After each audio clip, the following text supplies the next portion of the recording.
Hi, this is Gail Orenstein, and I am a pioneer drone journalist. I'm starting a YouTube channel, and this is my first video on some things I want to discuss. I never really prepare like this, so I am going to talk about what it's been like for me to be locked up for a year during the COVID pandemic. So I left Laos last year of March, and I've been in London ever since. And I've been flying around the house. I've been flying my Tello, and I've also been learning how to build drones, and that's really, really hard. But one thing I've done is a lot of interviews during this time that I've been home. And so I want to spend a little bit of time talking about people who have called me, and including PhD students, and just lots of podcasts and interviews. And I want to really say that I am actually in a bit of a bad mood today because I had another PhD student call me up and really ask me very, very basic questions. And, what is drone journalism? If you are doing your PhD, and I'm in the process of looking at some PhD programs myself, you really should come to your interview prepared. You are taking up somebody's time, and this is really about, I suppose this is about, interviewing somebody. It's very important to be prepared when you ask to do somebody an interview at a particular level. So you should know what drone journalism is. You should know political science. And I am all over the internet, and you know that I am a global drone journalist. Not many people do what I do.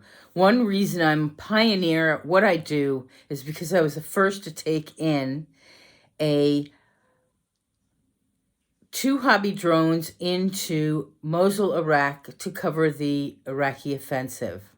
Nobody would take in a drone to cover the battle because you'd get it shot down. But you could cover the aftermath. You could cover the refugees fleeing. There's so many things on the ground happening, and I was the first female to do that. So nobody else has that footage. I have that footage. I do not have battle footage because it is almost impossible to get battle footage unless you have a particular drone set up to do that. I have seen in Ukraine footage of drones dropping particular pieces of equipment that could really harm somebody. But I'm not out to do that. I'm out to tell a story using a drone in a conflict zone, environmental disaster. And I want to make that very, very clear that I don't use it just in one country. I'm certified in the United States and the UK. And I am up to 31 countries of taking a drone around. So here are some takeaways from today. One, you get to know who I am. I'm pioneered. I am breaking the boundaries to get you into other countries. So you may think, who is this woman? Well, I've been around for 7 years. I started in the industry very early. I went from photojournalism for 23 years into a natural progression of drone journalism. This is very important because I've been in field in a lot of rubble and in a lot of remote places for a very long time. The difference is that I never was able to get any aerial perspective to add into the story. And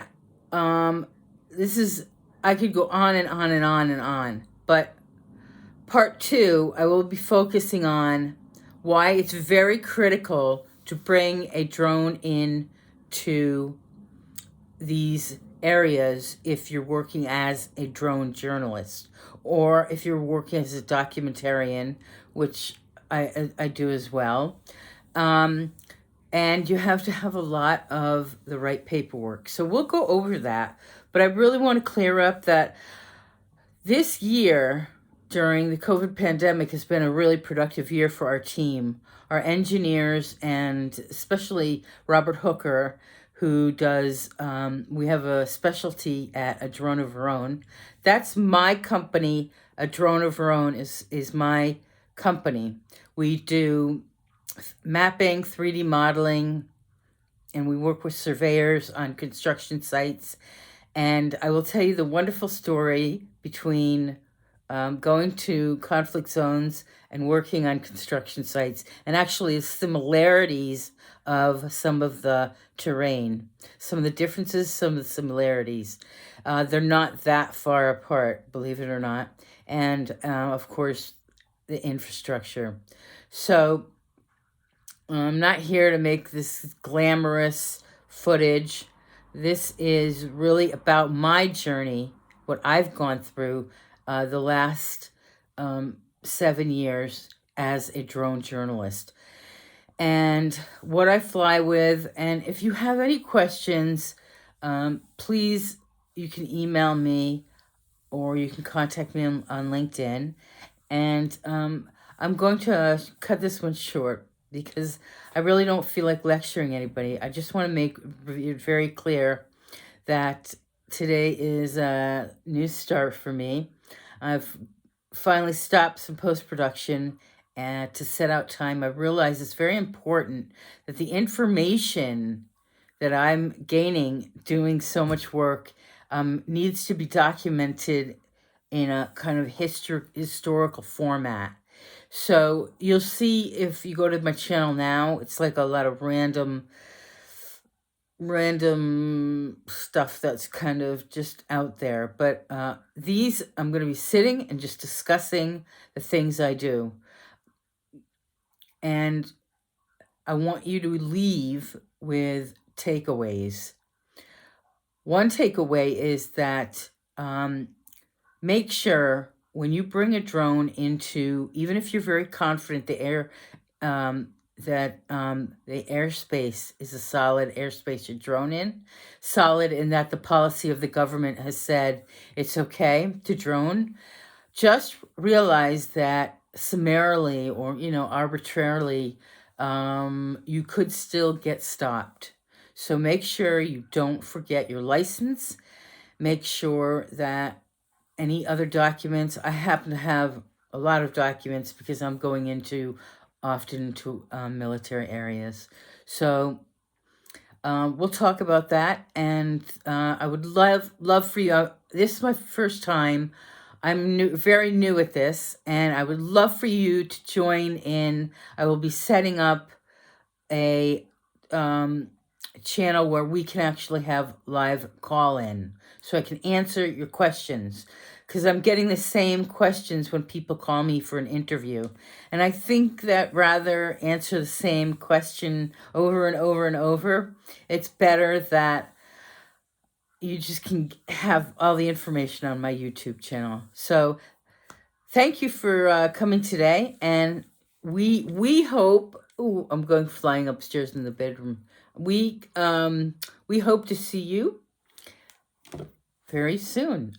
From Gail Orenstein, pioneer drone journalist, and from A Drone of Our Own. We thank you very, very much, and we will see you soon. Take care.